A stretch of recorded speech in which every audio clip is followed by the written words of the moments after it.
চিন্তা হচ্ছে সাবাস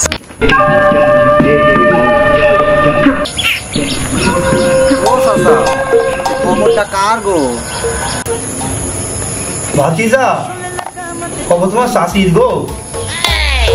ও চাচা তুমি শাশিকে এত ভালোবাসো আসলে ভাতিজা ব্যাপারটা তা না গো তোমার শাশি মরার আগে আমার বলছিল যে কবর না শুকানো পর্যন্ত তুমি তো নিকিবি করো না তাই আমি এই কবরে বাতাই দিছি তাড়াতাড়ি শুকালি আমি একটু কষি দেখি নিকিবি করতে পারি এই জন্য বাবু আর কি আমি এই কবরে বাতাই দিছি শুকানোর জন্য চাচা তুমি কি কও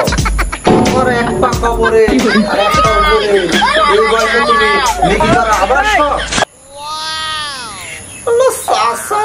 এত খারাপ গোষ্ঠী যদি